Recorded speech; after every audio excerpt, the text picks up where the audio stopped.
New Year's Eve at our house was always quiet.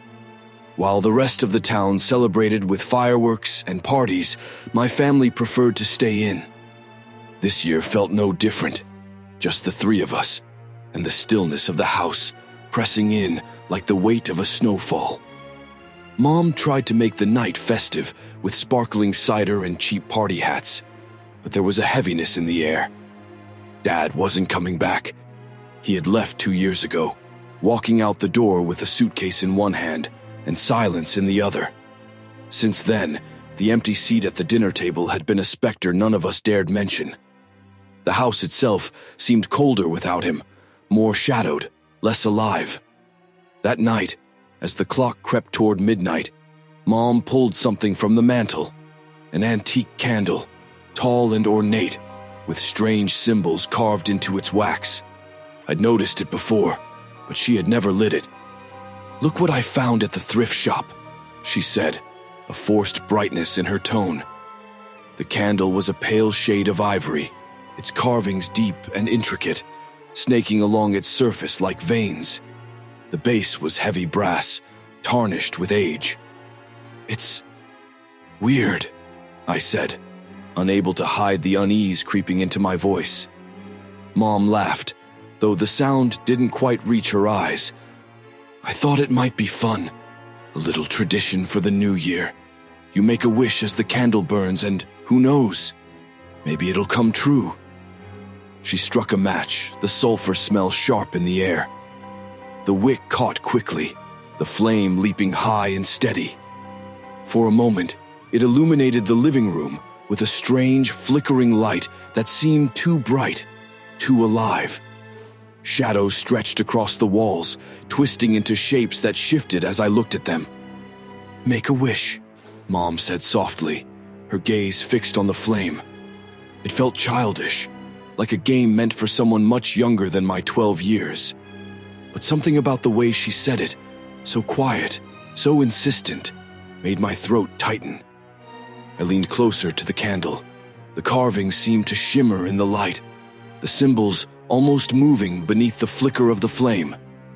I whispered my wish before I could stop myself. "I wish Dad would come home." The words hung in the air, fragile and trembling, as if the house itself had heard them.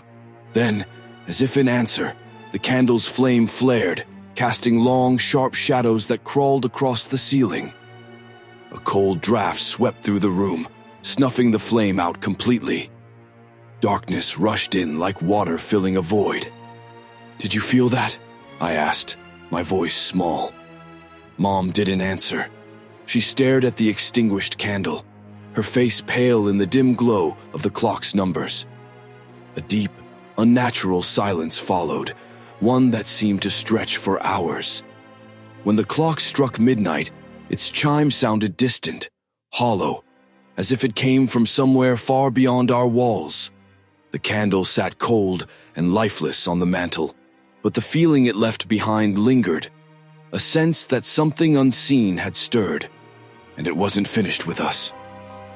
The knock on the door came the next morning. I was pouring cereal when I heard it. 3 sharp raps that made me freeze mid-pour. Mom appeared in the doorway, still in her robe, her face tight with worry. She hadn't mentioned the candle since last night, but the shadows under her eyes suggested she'd slept even less than I had. "Stay here," she murmured, heading toward the front door. I didn't stay. My curiosity was stronger than my fear, so I crept into the hall, peeking around the corner as Mom opened the door. It was him. Dad stood on the porch, his coat dusted with snow, a small suitcase at his feet. His smile was warm, but something about it felt off. Too wide, too sharp, as if he'd forgotten how to do it properly. My heart soared anyway, the wish I'd whispered into the candle's flame echoing in my mind. He stepped inside, his movements stiff, almost robotic. He hugged me tightly, but his arms felt cold, like ice wrapped in cloth. "You're back," Mom said, her voice breaking. "After all this time." Dad's smile widened, his teeth catching the dim light.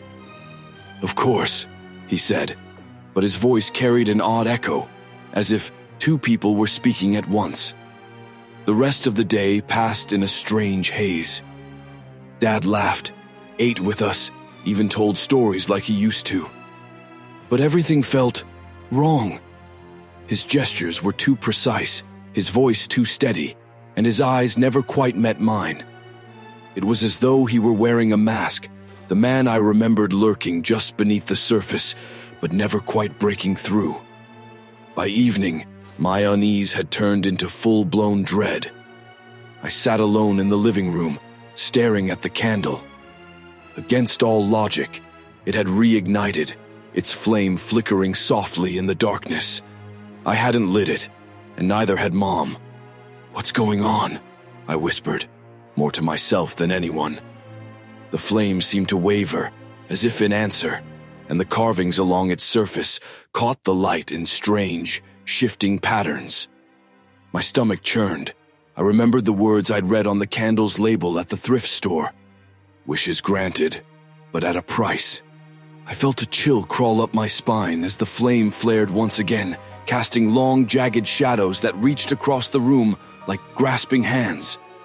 From upstairs, I heard Mom laughing, but the sound was wrong. Too high, too hollow. And above it, faint and distant, came the unmistakable echo of my father's voice. It didn't sound human. The flame seemed alive. Every time I glanced at the candle, its flicker felt more deliberate, its movements like a creature testing its surroundings. The symbols carved into its wax shimmered faintly, though the room was dim, as though they drank the shadows that crept along the walls. I couldn't stop staring at it, as if it held the answer to the wrongness that had seeped into our home. Dad hadn't left the couch all day. He sat there, motionless, his gaze fixed on the television, though it wasn't turned on. Mom floated between rooms, humming a song I didn't recognize. Her voice was tuneless, rising and falling in disjointed notes that seemed to fray the edges of my sanity. When I worked up the courage to approach her, she smiled at me, but her lips trembled. "We're happy now, aren't we?" she asked, her voice tight. "Everything's back the way it was supposed to be." I didn't answer. How could I? Her words felt like a lie, like she was trying to convince herself of something she didn't truly believe. The man in the living room might have looked like Dad, but he wasn't. And the longer he stayed, the more I felt the truth of it. An invisible weight pressing down on my chest every time I entered the room. That night, I waited until both of them were asleep. My room was cold, the air sharp with a faint metallic tang that seemed to seep from the walls. I bundled myself in a sweater and tiptoed to the living room, my heart hammering in my chest. The candle was still burning, though its wax hadn't melted. The carvings seemed deeper now, the strange symbols more intricate, almost pulsing in the flickering light. I knelt before it, the hairs on the back of my neck prickling. "Who are you?" I whispered, my voice barely audible. The flame flared in response. For a moment, I thought I heard something, a faint whisper just beyond the edge of hearing. I leaned closer, my breath clouding in the sudden chill that filled the room. "Closer," the voice hissed, soft and seductive. It didn't come from the candle itself, but from everywhere at once. My skin crawled as the flame flickered faster, its movements erratic, hungry. The voice came again, clearer now, a murmur layered with countless others. "Wish again, child. Wish, and all will be well." I stumbled back, clutching my chest as panic tightened its grip around my ribs. My mind raced, torn between the desire to destroy the candle and the fear of what might happen if I tried. The flame seemed to dance mockingly, its light casting grotesque shadows that writhed like living things. Then I heard footsteps. I whipped around to see my father standing in the doorway, his face bathed in the candle's unearthly glow. His eyes were wide, unblinking, and his mouth hung slightly open, as though caught mid-sentence. He didn't move, didn't speak. He only stared. The voice returned, its tone lilting and cruel. "He is yours, as you wished, but only while the flame burns." My father took a step forward, and the floor creaked beneath him. I backed away, trembling, as he reached for me with slow, mechanical movements. His touch was ice, his fingers curling around my wrist with unnatural strength. "Dad?" I croaked, my voice shaking. "What's happening?" But he said nothing. His grip tightened, and his eyes bored into mine, empty and hollow. The flame behind him burned brighter, and I realized with gut-wrenching clarity that the man before me wasn't my father at all. He was something borrowed. I wrenched my wrist free and stumbled back, tripping over the edge of the rug. The candle's flame flared violently, bathing the room in cold, blue light that made my father's silhouette seem impossibly large. He didn't follow me, but his gaze didn't waver. His lips twitched as though he were trying to form words, but all that came out was a low, guttural hum that made my stomach churn.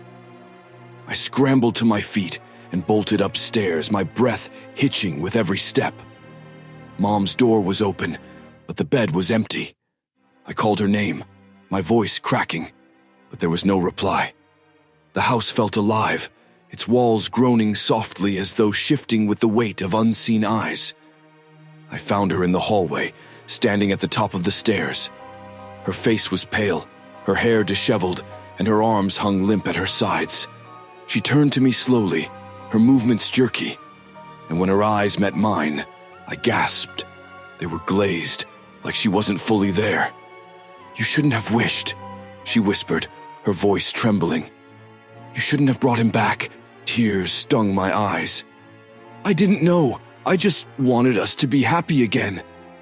Mom's lips curled into a sad smile. "Happiness doesn't come without a cost, sweetheart." Her gaze drifted toward the stairs, where the faint light of the candle pulsed like a heartbeat. "It's not him. It was never him." I clutched her arm, desperate for answers. "How do we stop it?" She shook her head, her expression crumpling. "You can't, not without giving it what it wants." "What does it want?" I demanded. Her voice was barely a whisper. "Another wish." A chill ran through me as I realized what she meant. The flame demanded desire, feeding on it like a parasite. Every wish it granted made it stronger, and every price it extracted left us weaker. If I wished again, it might undo the damage. But what would it take in return? My father's shadow stretched along the wall at the end of the hallway, impossibly tall, his figure distorted by the unnatural glow of the candlelight. I could feel the cold radiating from the stairs, the house trembling as the whispers rose in volume. Mom's hand gripped mine tightly, her eyes pleading. "Don't let it have you." I nodded, swallowing the lump of terror lodged in my throat. But as I turned toward the stairs, the flame surged, and the house seemed to exhale. A deep, resonant groan that sent cracks splintering through the walls. Time was running out, and I wasn't sure I had the strength to face what waited below. The stairs groaned beneath my weight as I descended, each step carrying me deeper into the house's oppressive cold. The air was sharp, heavy with a metallic tang that burned my throat. The whispers had grown louder, a chorus of layered voices rising and falling in an alien rhythm, their words tangled and incomprehensible. My hand gripped the banister so tightly my knuckles ached. The candle was waiting. Its flame burned brighter now, casting the room in shades of blue and black.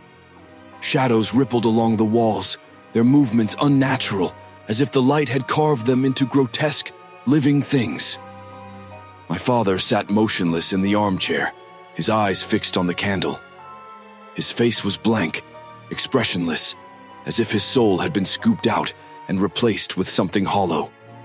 The moment my foot hit the last step, the whispers stopped. The silence was worse. It pressed against my ears, a suffocating vacuum that made the faint crackle of the flames seem deafening. I forced myself to step closer, my breath shallow, and as I approached the candle, the air grew colder still. Frost crept along the edges of the table where it rested, the wax glistening with tiny beads of frozen condensation. "You returned," a voice whispered. It wasn't from the candle, nor was it from the shadows. It came from everywhere, curling around me like icy tendrils. It was the same voice that had spoken to me before, layered and serpentine, yet now it carried an edge of amusement. "I didn't come to wish," I said, though my voice trembled with uncertainty. The flame flickered, a soft crackle that sounded almost like laughter. "But you will. They always do." The light from the candle swelled, blinding and cold, and I shielded my eyes as the room seemed to twist around me. When I opened them again, my father was standing. Except, it wasn't him. His head cocked to one side, the movement sharp and unnatural, his empty eyes fixing on me with a chilling intensity. His lips parted in a jagged, puppet-like smile, revealing teeth too white and too perfect. "You want me to stay, don't you?" he said, though his voice wasn't his own. It was layered, echoing like the voice from the flame. I stumbled back, my heart pounding in my chest. "You're not him. You're just something pretending." His grin widened, splitting his face grotesquely, and he took a step forward.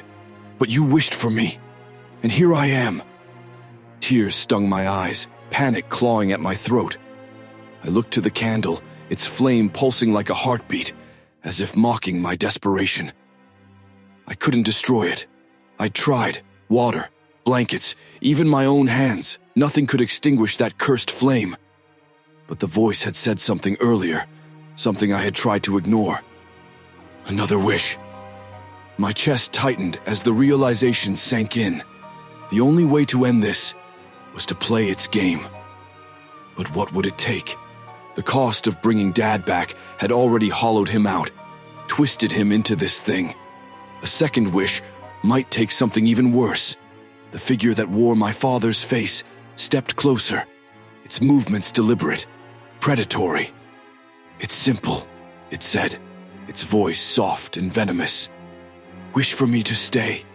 Wish for us to be together, forever."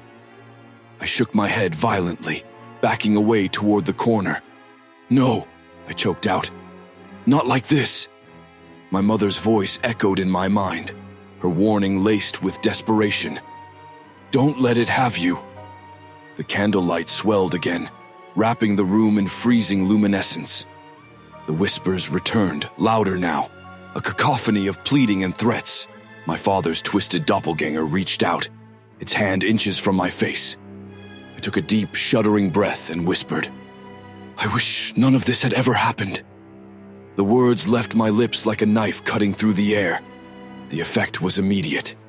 The whispers erupted into a piercing wail, the candle's flame exploding into a pillar of blue fire that consumed the room in its icy glow. My father's figure froze, his smile collapsing into a jagged grimace as his body disintegrated into ash. The house trembled violently, the walls groaning as the shadows writhed and shrieked.